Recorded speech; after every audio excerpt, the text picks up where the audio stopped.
The time is 7:02 p.m.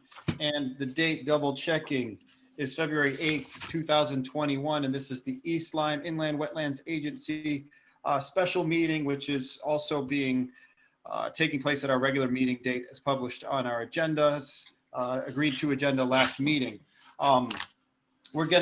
Today we're gonna start pretty quick and easy here into our public hearing, unless we have any last minute additions to the agenda. Checking on Mr. Gaishel and Miss Lindo. Mr. Gaishel, how are you today? Good. How are you? Good. I have no additions to the agenda at this time. Okay. And just to do a roll call here, we've got. I'm just going to go the way I see the display. I'm sure we all see them differently. Jen Lindo, town staff; Gary Gaishel, town staff; myself, Gary Upton; regular seated member, Mr. Jason Diebel; vice chair, Kristen Chantrell; David Schmidt as a seated regular member; Don Fiminster as a regular seated member; Sue Spang as town staff recording secretary; Phyllis Berger, regular seated member as our secretary, and then Doreen Ryan, one of our, I believe, not our newest, you were on before Jason. Doreen's one of our regular seated members. Marjorie is here in the capacity as an alternate this evening, and we do not need to seat Marjorie as an alternate, but we want to thank you for playing along. We've seen over the past couple of years how important alternates are, even though I presume, as you're doing the task of being an alternate, it seems a bit arduous. We do want to thank you for it and appreciate you doing so. So that's everyone that's here. We have a full board tonight.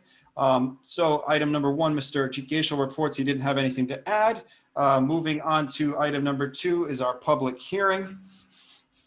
Wow, look how fast that was. We're already into it. At this point, we're going to essentially open up the public hearing regarding the application, the continuation of the application of Harvest Christian Fellowship Church of Niantic. I apologize for botching your guys' name. Don't take it personal. For the construction of a church. Construction of an 8,450 square foot church building, a 72 car paved parking lot, and associated improvements on a 21.7 acre parcel located at North Bridebrook Road, East Lyme Assessors Map 24.0, Lot 7. Limited clearing, grading, and replanting of previously cultivated areas are proposed within a portion of the 100-foot upland review area. There will be no proposed activity within any wetlands areas. Jen Lindo, would you mind copying and pasting the link for the public into the chat so that they can, if they want to peruse the stuff on the website, they can just get it easily if that's possible? Yep. Thank you so much. Members of the public, the chat function on the Zoom meeting is a place, please not to, I'll bring this up right now, it's not a place to make comments while someone's talking. If you don't like what I'm saying or while an applicant's saying something, please do address your questions or concerns during the public speaking portion of the application, which is going to follow long after Mr. Wren makes lays out the spread here for everything for everyone. But please, I'm just basically asking, that's probably where I've seen the biggest kind of banter that starts to happen in these meetings. It's a little bit uncontrolled, is when people start texting, you know, Gary Upton's an ugly bastard, send. You know, like, let's just be careful we don't get into that if we could, everybody. And it's a pretty light list of people tonight, right? Yeah, we don't have tons of people. There we go. Jen just popped that chat up. Thank you so much, Jen. Moving forth, while you're on here, please remember, if you're not muted, we can hear everything you're doing. If you have indigestion from lunch, or you're shuffling papers, or you don't like what someone's saying, anything you might say can be heard, including your kids in the kitchen, etc. The board members, the agency members are unmuted, so as to keep transparency and conversational clarity. As such, I would ask that if one of us has something to say, I like a physical hand. I think it's probably the best way to go, and if you really need to. The other universal sign is this one, just to stop everything, right? As required, very important, Ms. Lindo, thank you for reminding me. As required by the executive order, members of the public, and really everyone on here, if you've got something to say, please keep re-identifying yourself. You really can't do it too much. These meetings are potentially transcribed. There are other people that have rights to listen to them. There may be people on the phone. The more you can say, Gary Upton speaking, et cetera, et cetera. If you've not spoken yet, you could say, I'm from the town I live at. Please give us your address. Again, as you speak. During the public delegations, which is item number 3, all lines will be open for comment. Please wait to be called on by the chairman, myself. Once you've finished speaking, please mute your microphone or phone. During each agenda item, only the board, staff, and presenters will be unmuted to speak on that particular item. Only one person may speak at a time, and we all mess this up. It's difficult. There's nothing better than in-person meetings, and it's easy to talk over each other, especially if heated items come up and things that we have things on our minds to say. So please let's do our best to just raise our hand and say what we've got to say. Moving on. Members and alternates for all motions, in the interest of making sure we have a clear record, please plan on a roll call vote so the public and Sue taking minutes can be very clear on the record. Meaning, if we take a vote and I say aye and Jason says nay and Kristen says aye and blah, blah, blah, so on and so forth, we're going to go through a roll call of whatever that vote was to make sure that Ms. Sue Spang can get a very clear record as to who voted and how they voted. Something that would be obvious if we're at an open meeting in town hall. Can't wait to do that again someday. Really looking forward to it. I don't know if I'm the only person, but I can't wait till we can do the real thing again. But again, understand we're not asking you to restate your position if we vote because we're trying to stick it to you. We just need to make sure we're very clear about who voted what. And I know if Mr. Daigle's here, he's usually pretty good at saying, Mr. Chair, we didn't get who voted what. So it doesn't look like, is Mr. Daigle on another screen or is he not here tonight? He's not here. Okay. So someone else yell at me if that doesn't happen. I'll count on you, Dave, with those new glasses. Bad joke, bad joke. Only hosts are permitted to share their screens. So any documents that need to be shared by the presenter, Mr. Wren, Jen Lindo will do so. And as required by executive order, all documents being discussed and reviewed at this meeting must be posted on the town website no later than 24 hours prior to the meeting. This entire meeting is recorded on Zoom, and upon the host logging out, the meeting will cease, and so will the recording. The meeting cannot continue without the host. Are there any other things that we need to add to that, Ms. Lindo? No, I do not believe so. All right, so we're at the public hearing element. I've already read what we're looking at for the public hearing. We want to note that there are new exhibits online that were put up in a timely manner prior to that 24-hour cutoff. Those new exhibits, for the record, as follows, are Exhibit L. There's an engineering staff review of November 18th, 2020. There's Exhibit M, water and sewer staff review of December 1st, 2020. Exhibit N, site plan revised to December 10th, 2020.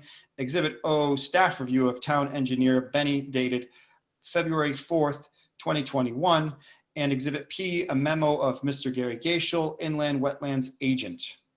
At this point, we're going to open up the public hearing is open. I hereby open the public hearing. Those are the key words, right? And we're going to start with a presentation from Mr. Wren of Indigo Land Design. So I'm going to hand the mic over to Mr. Wren, and we're all ears, sir.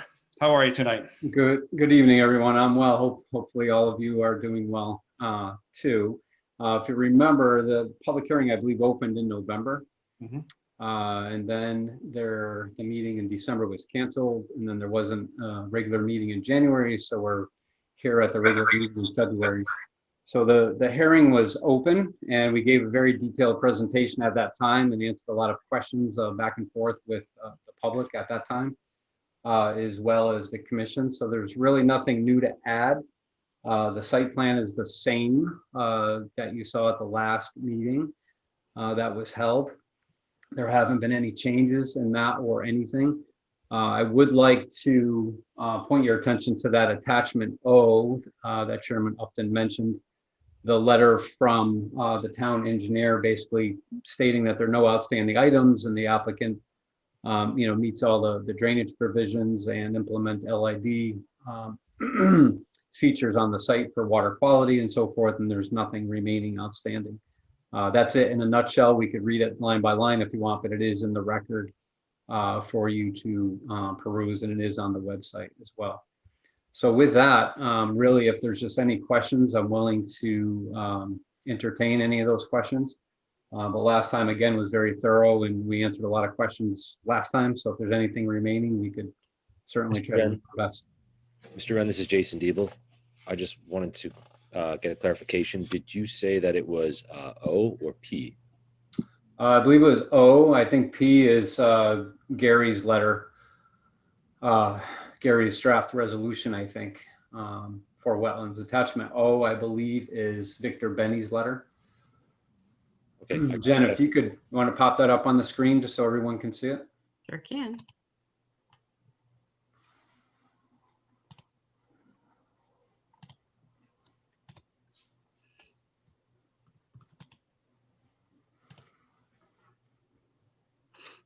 And just scroll down a little bit, Jen. Items 1 through 4, just basically I could just summarize each one. It says the ENS is in compliance with the 2002 Connecticut guidelines for soil erosion sediment control.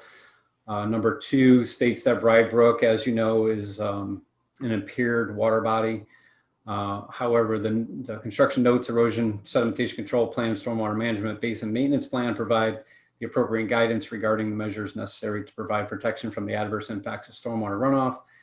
Number 3 talks about our project narrative as provided with the ENS control measures and the LID features. Those were incorporated into the plan set. The project proposes restoring 2 previously cultivated areas in the upland review area with native shrubs and grasses. And lastly, again, several low impact development or LID best management practices, BMPs, have been considered in the drainage report and incorporated into the drawing set. It just goes on to say that those measures have been considered to mitigate the impacts of stormwater runoff and enhance stormwater quality. Overall, the calculations in the drainage report demonstrate both the rate of runoff and runoff volume will be reduced for all of the analyzed storm events.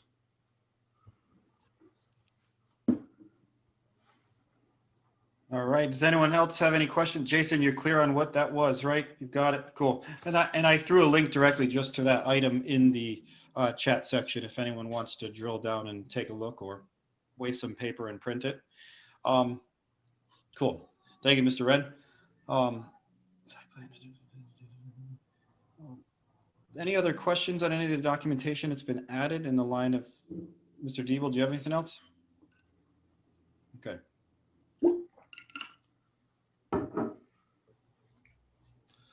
So no agency members, no other questions on this application. So as we see it so far. No. All right. Not seeing any hands. I think we can move past this part. Last chance to throw your hand up and say, hey, I want to know X, Y, Z. Mr. Gaishel? So I just, before the commission may close the public hearing, I want to, in my memorandum, exhibit P, I want to note, I have a couple of findings that I just want to note that it references Mr. Benny's previous memo, which was exhibit F. I would like to just change that to reference his current memo, exhibit O. I would note that both memos were virtually identical in nature in their conclusions. So that would just change the dates. I believe it was page 3. We've got 3 findings there that would need to make that correction. So you're saying basically where it says, whereas demonstrated by exhibit F memorandum from the Benny PE town engineer, you're saying that to make it up to date, it would be demonstrated by exhibit O memorandum from Victor Benny. Correct. Okay, in all of the findings, all 3 of those, 1, 2, were there 3? 1, 2, 3. Oh yeah, the first one too, I see that, yep. That would be it. All right. There's no material change really by doing so, because it's, the report's all in the same. Correct. Makes sense to me. I think that concludes any questions the agency has for Mr. Wren and the applicant, I believe. So moving from there, we open up the public comment. on our agenda. And this is where I'll hand it back to our lovely MC, Miss Lindo, to see if any of the members of the public that are in here might want to say something. If you do, members of the public, Jen, I'll let you take the mic from here. Go ahead. Okay. I have two people. I have a Karen Butterworth. Karen, if you would like to speak at this time on this application, can you please unmute yourself? Sure. Hello. Thank you. I'd like to ask a question directly to the Harvest Christian Fellowship, if that's permitted. Sure, Karen, could you just introduce yourself by giving us your full name and your address, please? Sure. My name is Karen Butterworth Urban. I live at 1 Woodrow Drive. 1 Woodrow Drive. Thank you so much. Sure. And just to clarify, that is permitted, correct? To ask a question directly? Is that all right with you, Mr. Wren, and the applicants to have a question directly? Is that all right? Yeah, typically I think they go through you, Chairman Upton, Right. technically, and then, but they can answer the question because we all can hear it on the Zoom chat. Exactly. So yeah, go ahead, Karen. What do you got? Thanks so much. So I read through all of the additional items that were added and the parts that were recommending approval of the application, excuse me. I'd just like to ask a question of the church and Pastor Randy, if when purchasing this land, was the same consideration placed towards the people that live in this community and on this road towards the needs you would have to, and dollars you'd have to put into changing your construction operations or modifying the land?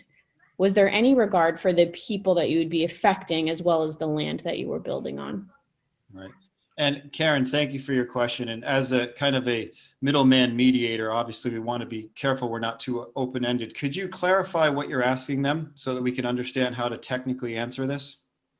Sure. So my question is really asking from a perspective of Pastor Hyde and his partner here, if there is the same level of concern for the community that they're impacting, the people that live on this street and the impact they'll have on their daily lives and their environment, as much effort has that thought been put into is what they need to alter on the wetlands. So there's been lots of work with, I'm sure, specialists and people coming to assess that land. Has the same consideration been placed into the people that they're impacting? Mr. Schmidt, I was hoping you'd tag in. I can't hear you. Wouldn't that be a question that goes to planning and zoning rather than to IWA? Because we only have jurisdiction over the wetlands. Yes, so Karen, what Mr. Schmidt's commenting to is it's a little bit of a dangerous slope when we get into these kind of existential questions. And that's, just to be very clear, it's not our interest to sit here and dodge questions, right? Like, knowing the applicants and their transparency, I'm sure that they have no problem responding to that.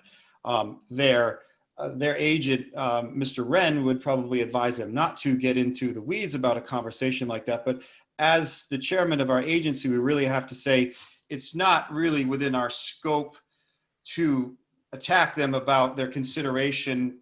It sounds terrible, right? It's not how we want to approach you guys, like, and say, oh, it's just out of bounds. But really, unless it's a question of substance that might be technical, it's hard for us to get into what would, I don't want to sound wrong, but what would be an emotional question like, hey guys, were you worrying about the neighbors as much as you were worrying about yourself? So Mr. Wren, if you could help me in answering that question in a way, I think I'm open to your input. I mean, no one's got anything to hide here, and I think everyone cares. Yeah, two points. As you said, you know, Pastor Randy and Harvest Christian Fellowship has been very transparent throughout the whole entire process. We do have to go through a pretty rigorous zoning process too after wetlands. Per state statute, we have to go through wetlands first prior to zoning seeing it, and acting on the application has to be approved by wetlands first. So there definitely will be a form through that process. But in the same breath, I don't think that Pastor Randy or Scott Long would mind just saying 2 sentences. You know, if you think that's a reasonable thing to do at this point. Yeah, I would leave it to them. I mean, I agree with Mr. Wren, and your clients, and if they want to pass on saying something, they can, right? I mean, there's nothing pertaining to what we're doing that requires them to answer that question. Pastor Randy or Scott, you care to say a few words at this point in time, or wait till the zoning forum? No, we can speak. Can you hear me? Yes. Okay. Yes, Karen, we prayed and really considered everything and saw that it would be or appear to be somewhat intrusive, but we knew that any building or houses that go in that area, there's going to be some level of intrusion. But then looking at the whole reason why I'm in the ministry is because people are hurting and struggling. And I saw that what we were doing was going to encourage so many other people. What I thought we would do is do the very best we could to be as least invasive in your neighborhood and in your lives as we could. And so that's why we hired Joe Wren and did everything that we could possibly do to be as invisible as we could. And that may not be the correct word, but it was very hard to not kind of be in some way disruptive to the area. But we saw, again, our whole reason to be in the city and in the town is to reach people that are really struggling and keep pointing them in the direction of God. So yeah, that's all I can say. Also, Chairman Upton, Joe Wren again, if I could just add to that, they did reach out to all the residents on Woodrow Drive early on in the process, and even more recently, they reached out a second time. Correct, Pastor Hyde? To a few of them, some of them weren't home, so I wasn't able to. The first time around, though, you reached out to several as well, right? Yes. Karen may be newer to the neighborhood. Is that the house that recently sold, Karen? That's correct. Yeah, so at the time when they first reached out, Karen, I don't think lived in that house, the first one on the corner of North Bride-Brook and Woodrow. She may have been part of the second notification that the church basically went out knocking on doors and said, hey, this is what we're planning to do and so forth. But as Chairman Upton said before, they've been transparent through the whole process. It is allowed to build a church in a residential area. That lot back there is 20 acres. It is residentially zoned. There could have been more than one house, but they're not planning to put any houses back there. It's just the one church with their main operation on Sunday mornings.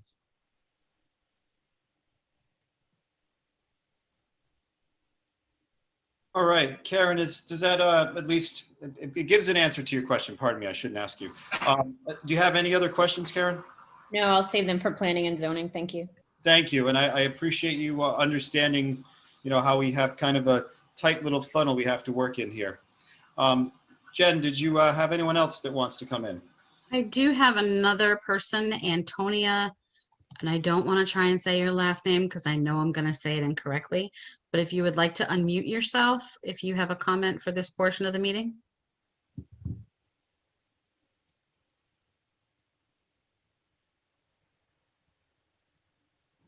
Going once, going twice. And Sue, oh yeah, Sue's video is off also, so that's it. Yep, I don't have anybody else. All right. So at this point, unless someone else has something to say, if they want to send something in the text, I believe we can account for everyone on the meeting on one panel of video, right? 1, 2, 3, 4, 5, 6, 16 people. Is that it, Jen? Yes. And there's no one trying to get in the waiting room that you see. All right. And we didn't have any correspondence regarding this that needed to be added to the record or read in, right? No. Okay.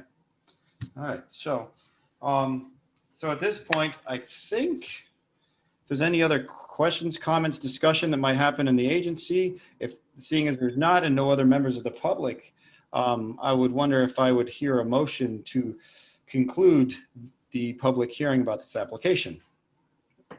So moved. So moved. All right. Do I hear a second? All right. I have Mr. Schmidt and Ms. Berger as a second. All in favor of concluding this part of the public hearing for this applicant, please raise your hand. All members of the agency's hands are raised. The seated members, thank you guys. There it is. The motion moves through. We are done with that section of the meeting. And thank you to the applicant for your patience. And I appreciate you answering the question that was asked by the public. I mean, obviously, that's a non-conventional way to, if we had 300 people here, I would have gotten some really dirty looks from town staff and whatnot for doing that. Be like, geez, but you know, it's a pretty quiet, intimate meeting. And you know, knowing the nature of you guys, there's not, it doesn't seem like anyone's trying to slide anything in here. So we're going to move on to item number 3 of our agenda. Pardon me 1 second. It's good to have these papers in order. Public delegations.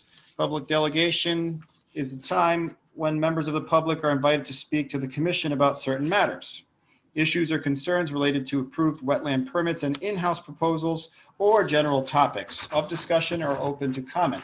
Agenda items, referrals, applications subject to a decision by the commission, a public hearing, or litigation may not be discussed.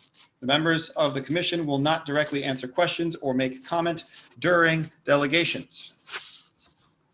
Do we have anyone from the public? I know I'm just saying it for operation's sake. Do we have any members of the public that would like to make a comment during public delegation?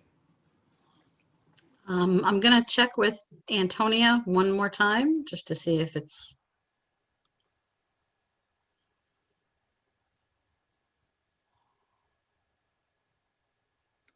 All right. Moving on.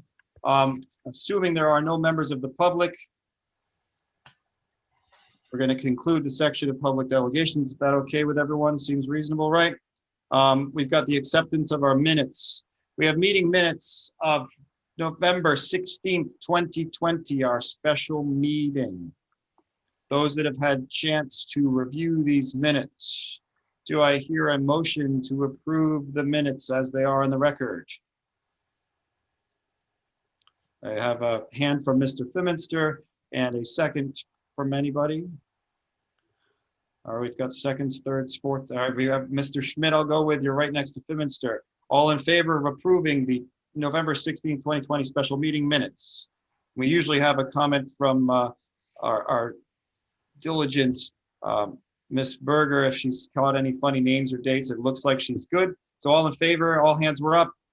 Motion stands and is moved to approve the minutes. Moving on to the same type of item, January 4th, 2021, our special meeting. Yep, that was recently.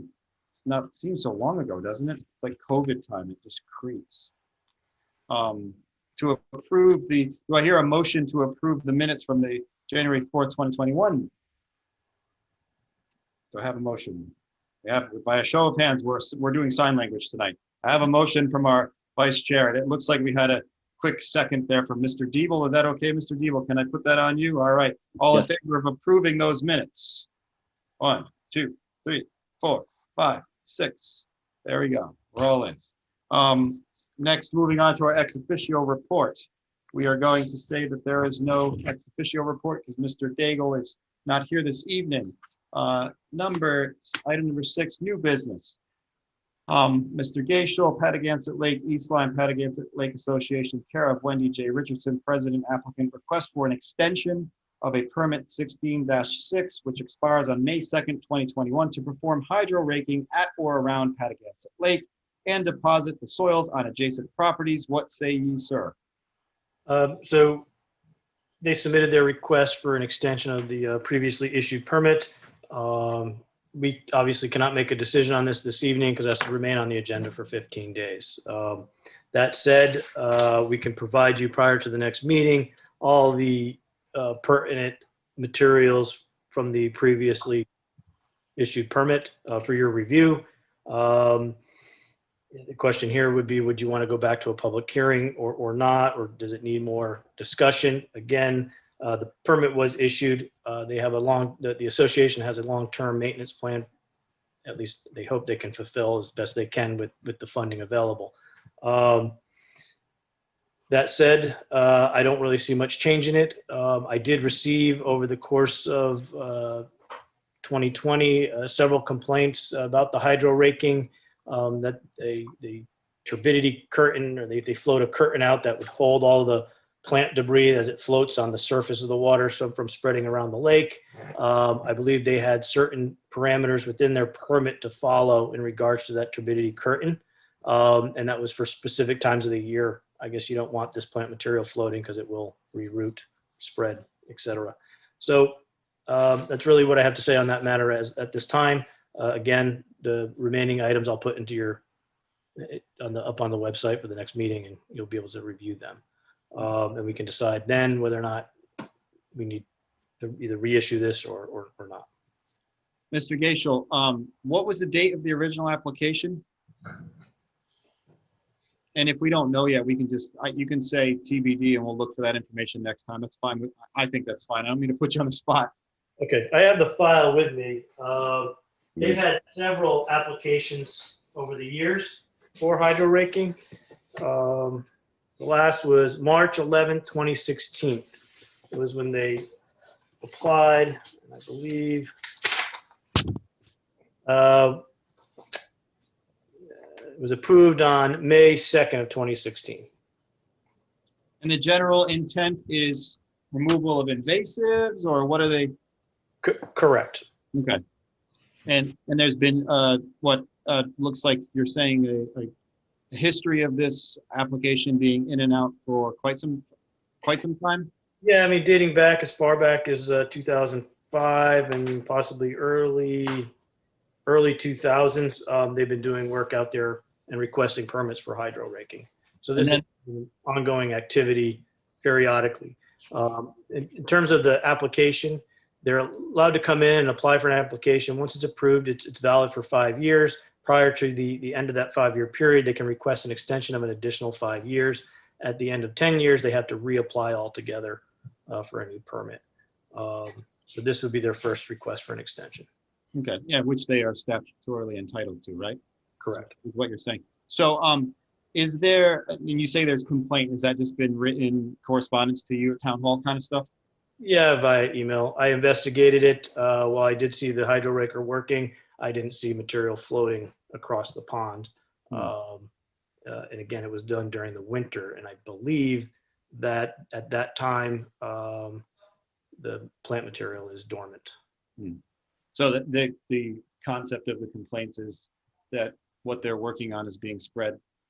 From what I get from what you're saying, they're saying, hey, there was concern that, yeah. Okay. And anything else? Just that, really? Yes, that was all I received from the public end. In terms of the permit, I believe they've been following it as it was issued. Okay. I do see from Phyllis, looked like she might have had a comment. I'll let Phyllis go first. If you guys just throw your hands up if you've got a question for Mr. Gaishel. Go ahead, Phyllis. Let's make sure you're unmuted.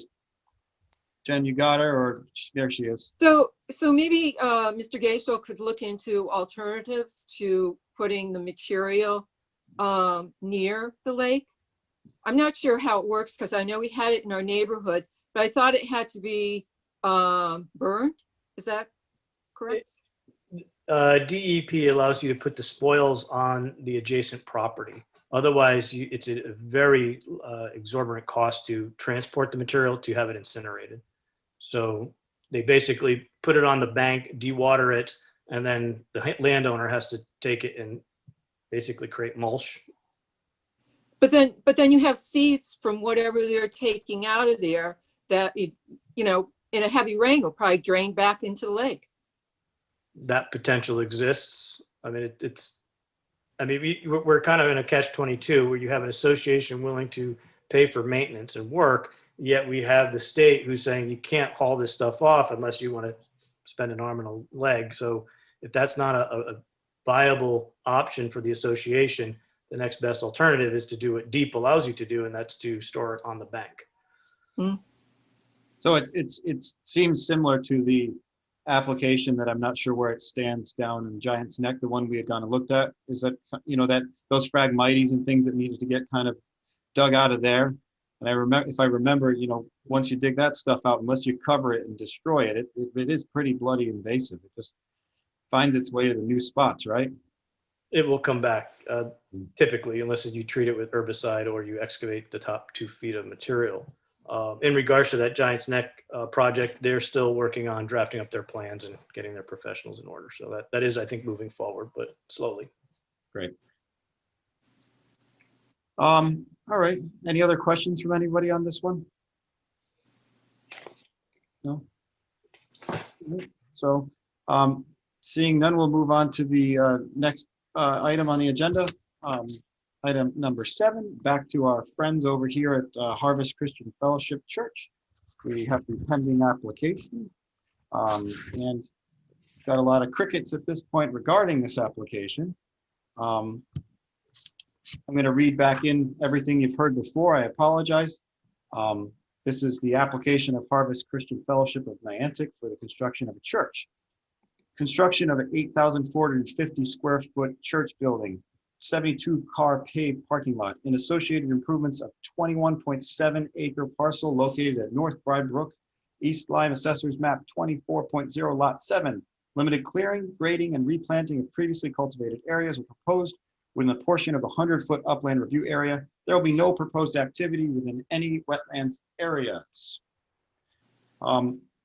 So I think, does anyone else have any new questions? Mr. Gaishel, I have a question for you. I heard the applicant, I believe, speaking to the fact that homes could have been built in the same vicinity, right? It seems logical based upon other applications that we've seen with a 21-acre parcel. I mean, we've seen how many units or houses, sometimes 20 houses, sometimes 25 houses, sometimes 80 units in this space. Can you comment as to the other options, other things that might have been, and without getting into the viable workability of the land, just as a blanket statement, I'm just curious as to, how many homes might have been built on this property if it were viable for residential building? As a rule of thumb, under the current zoning designation RU40, the minimum lot size is 40,000 square feet. So roughly 20 acres. Is 21 acres, you got 21 homes potentially as a maximum lot. Right. With the potential for an increase in density under the subdivision regulations, provided you provide an affordable unit or additional open space. Right. And then if they'd have done affordable housing in there, I mean, how many buildings could have been thrown in there? That falls under the zoning code, and the density is much higher under an affordable housing district than the current RU40. Okay. And am I right to assume that then you could have potentially 100 or so cars that would be there, 24 hours a day, 7 days a week, UPS deliveries, the whole thing? Certainly. You could have an apartment complex back there as an affordable housing district of a substantial size and generate quite a bit of traffic. Okay. And those would be things that could be done as of right? Correct.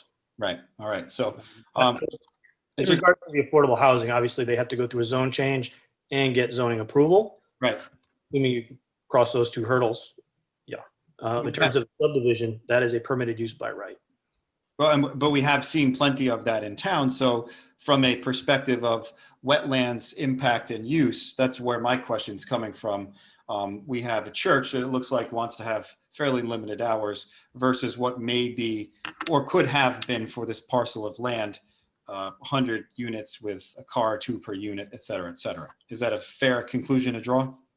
I think so. I think in terms of the limit of disturbance and the intensity of the development as a church versus 100 units of residential, you could have much more land disturbance with that number of units if you get up into the 50 to 100 range. So it's a much larger square footprint being disturbed as compared to the church.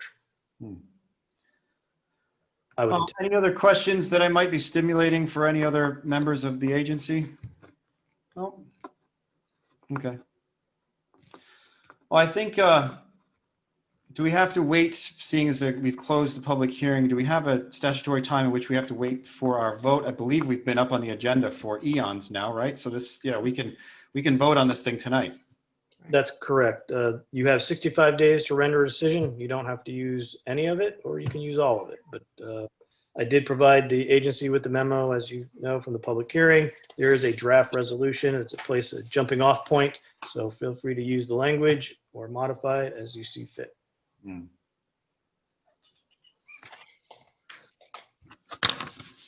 You guys feel comfortable to take a vote on this application?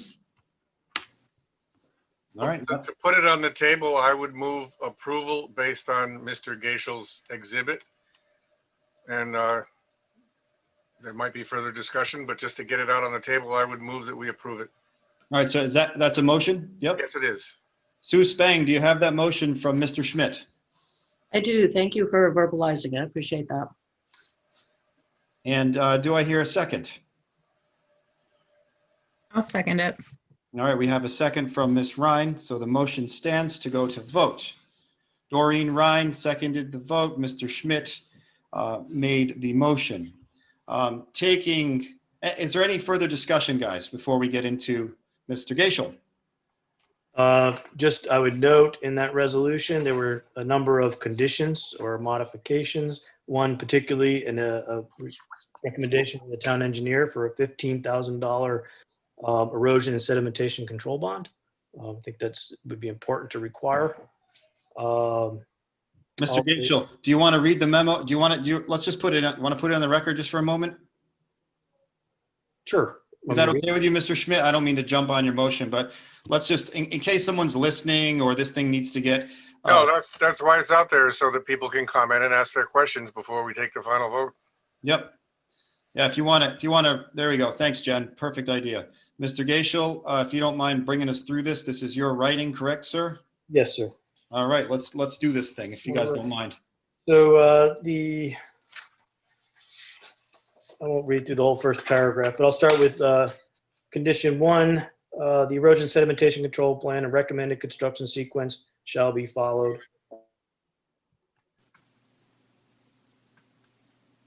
Lost you there. Did we lose him?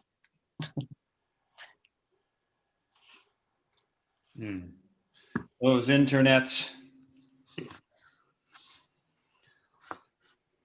So it sounds like Mr. Gaishel was going to read these conditions. Item 1 here on our screen under the draft resolution, based on the findings, the Director of Planning and Inland Wetlands agent to our agency. He was reading in the conditions 1, E and S, the pursuant to the erosion and sedimentation control, notify conservation officer 2 days prior to construction, so Gary can go inspect those controls. Silt fence and other items should be installed. A lot of this stuff's boilerplate. In areas proposed to be lumen and cedar, low maintenance lawns such as fescue. Item 5, forested cover with the upland review area shall be maintained to the extent practicable. The proposed limits of disturbance shall be strictly adhered to throughout all phases of lot build out and construction. A planting plan, item 6, of 2 cultivated areas being restored and revegetated shall be provided to the Inland Wetlands Agency, identifying the seed mixture and the number and type of native shrubs. Thanks, Jen. Item number 7, a financial guarantee bond in the amount satisfactory to the wetlands agent, town engineer.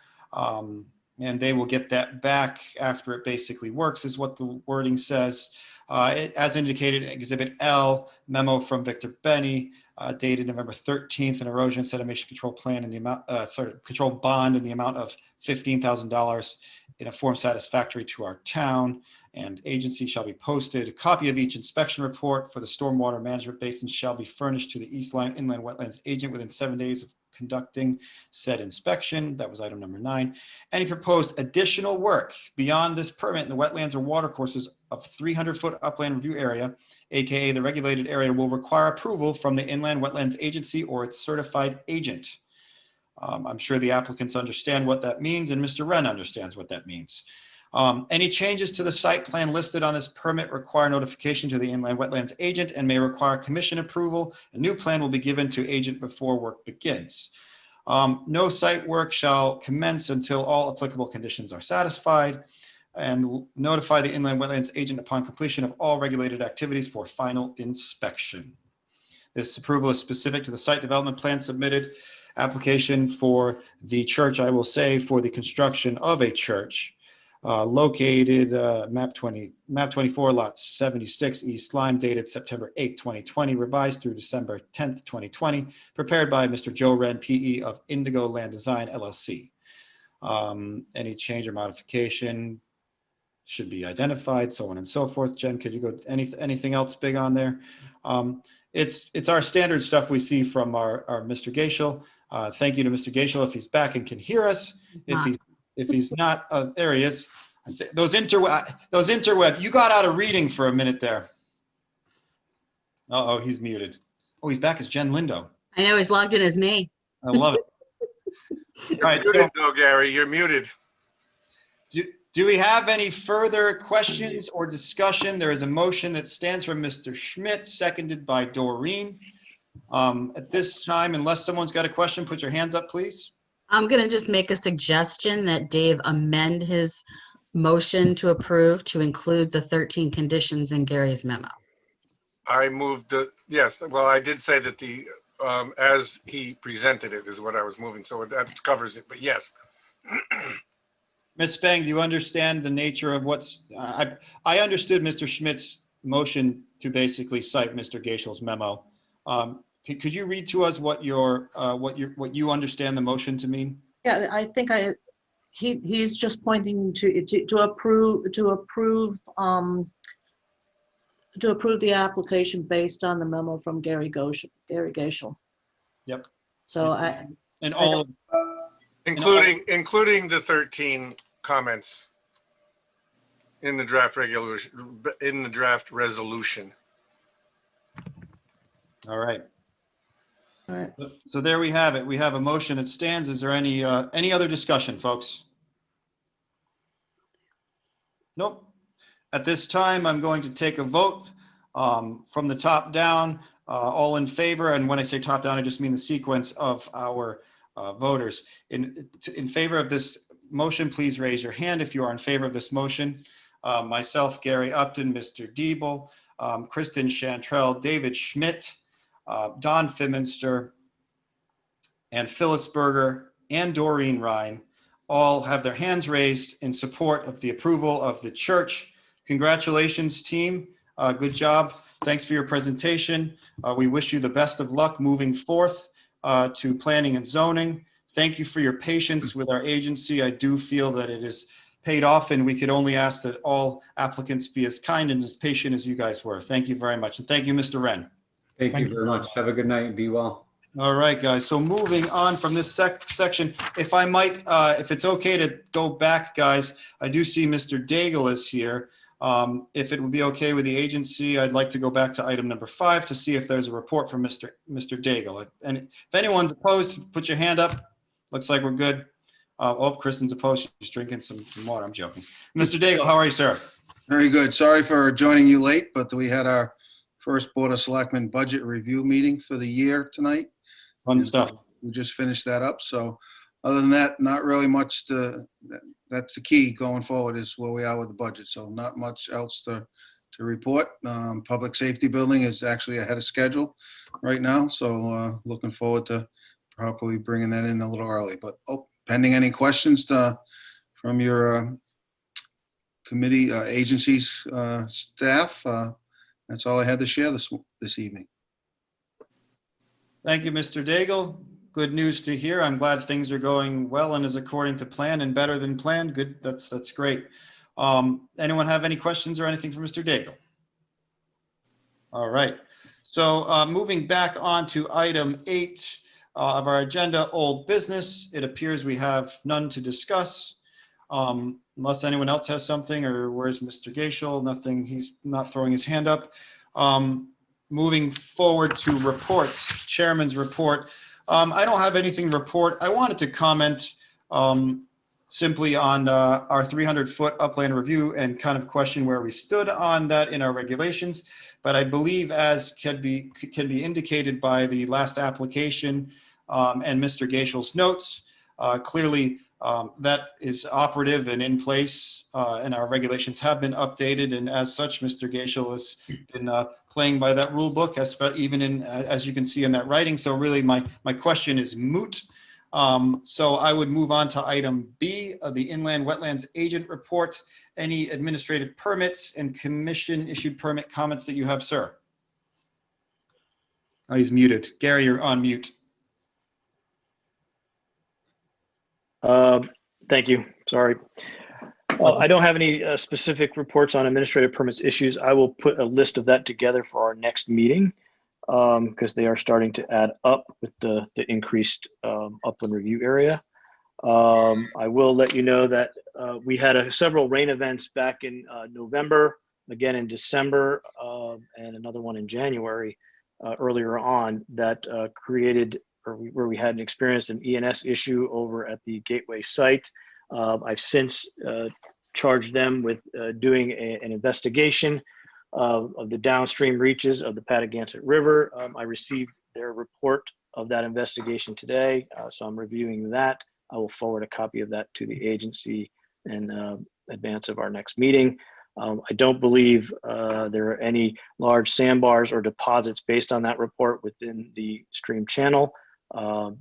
Based on their review, most of the material that was suspended into the watercourse has made its way through and downstream. Unfortunately, obviously, it's not an ideal situation, but there's really no way to clean that up once it's made its way down the stream and out into the sound, as they say. As far as the site itself is concerned, they took immediate actions to mitigate and stabilize the site. I've advised them that that's the first and foremost thing that they must do. KGI Conover is aware of that, and they are working to basically close up the site. They're done constructing homes. They're finishing them up. The road is in. All the infrastructure is in. So in terms of the drainage system, it's a matter of a final course of asphalt, and they'll put the last remaining catch basins online, and then stabilizing with vegetation the remaining opened areas. So I think by spring, they should be out of there, and the site should be basically finalized and stabilized. So that's all I have at this time. So in your words, because I mean, there was a lot of chatter, what happened over there? They had a few blowouts where the erosion sedimentation controls failed. Similar to like the solar field thing? Yes. Yeah. I mean, maybe not on that magnitude, but certainly, yeah, it's a blowout where the silt fence, will stack up with soil, and then any other soil that's coming down, will just run over the top, over the silt fence, and then down slope. So it's packing up against it and just coming up high and then eventually over the top. Correct. So all of currently the ENS controls are in good working order. So those things have been repaired and fixed. Hopefully if there's another rain event between now and the spring, they'll be able to hold and maintain, but I'm hoping that they'll stabilize the site before we even get to that point. All right. How did you find out about it? A telephone call from several members in town, residents. Also received a call from the DEEP. They had, I guess, crews in the area who noticed water standing in Gorton Pond. Yeah, it looked pretty muddy, murky, right? Yeah, but looked like my coffee. It did clear up. But I mean, hopefully there's not a significant, like you said, not a significant blockage or amount of stuff on the top surface. No, Mr. Rabidou's report alluded to the fact there's a fair amount of debris down trees, essentially crossing the stream, which he kind of just cautioned us as they could become and create like a damming effect for more debris and material, and then it's just a downstream hazard as that grows, if it grows. So. Again, a lot of the land along that stretch of stream is privately held. So it may be something that we could maybe reach out to those landowners and recommend they maintain the forested area along that stream, which would require them to go in there and pull the dead wood out. But then again, that's, that there's a fine line of how much dead wood you pull out and when do I need a permit to do that. So we can only ask, right? Correct. Yeah. All right. Anyone else have any questions on that? All right. Doreen is raising her I hand. have a question, but it's about something different. I don't know if the time. I just had a question about the appeal that Hmm. is happening. When can we discuss that? If we were to discuss that, we wouldn't discuss it now, just for clarity. And we would, if need be, we could have an executive session to discuss the appeal. We would probably want to put that on the agenda at the next meeting if there's a reason that it needs to be discussed. And we'd want to have clarity because we can't have public discussion regarding that. And So, conducting executive session is going to be a little tricky on Zoom because technically anyone could see Zoom, and we need closed doors. Good, Mr. Gates. Mr. Chair, on that, we could do, I believe, a breakout room for an executive session on Zoom. That said, we did hire Robinson and Cole to represent the town on this particular matter, as Waller, Smith and Palmer has a conflict of interest. I guess my question is not like about the specifics of it. It's more just like the process of how this, since it's filed, like what happens? What is our role in this at all? Is that something we can answer now, or should I just email personally and ask you? I don't. No, I think I can answer that and I'm sure you're not alone with the question. So right now, there's the appeal that's been filed. As of November 24, 2020, we've enacted a 300-foot upland review area, and I've applied that since then. Going forward, that is the active upland review area until such time we are told differently. So if the appeal gets overturned by the court, they'll remand it back to us, or they'll send it back to us and say, hey, you got to do this over somehow, or you can't do that. We'll hear at some point, but that could be a year from now. Okay. Or it could be as soon as 6 months. Okay. In which case, Doreen, we could go through some of the process again and decide that it's 299.5 feet, and then the same thing could all happen again, So we just gotta sit and wait as it stands, right, Mr. Gaishel? Like we just wait, and we have to wait and see. Okay. We apply a 300-foot upland review area, and that's it. That was, I guess, one of the things I wasn't sure about. Like, because there's an appeal, do we continue going, or, just the process of, do we still enforce 300 feet or do we enforce 100 feet? But you answered that question, so. Right. Short of, the court approving an injunction, which I don't believe has been filed, an injunction would be the only thing that the court could say, yep, we'll approve that, and that would bring us back to the 100 foot. But the appellant has not filed that, so. Okay, that answers my question. Thank you. You're welcome. All right, guys. Enforcement correspondence. No other correspondence, Mr. Gaishel? I have no other correspondence, but I do. Miss Lindo does have a quick correspondence for you. I sent out an email to everybody with the Connecticut Bar Association's seminar that's upcoming on March 6th for land use commissions. I haven't heard back from anybody here on the Wetlands Agency, but it's a great class. It is all day. And unfortunately, because of COVID, it is Zoom. It's a great class. It offers a lot of insight into how meetings are run, how litigation, actually it would have answered Doreen's question, what happens during litigation, and as well as other case studies of similar type situations. But we do have money in the inland wetlands budget for training. It costs $40. So if anybody is interested, please let me know as soon as possible because I have to register you by the end of this week. The date of that is March 6th. And just note that it does cover planning and zoning as well as wetlands. So it might also give you all some insight into the other agencies and what their functions are and, what statutes kind of govern their regulations. So if anybody's interested, just shoot me an email and I'll sign you up. Thanks, Jen. So would they get kind of a certificate, anyone that might do it, to say they attended it or? No. They don't, unfortunately, they don't issue any kind of a certificate. I wish they did. I mean, I've done it.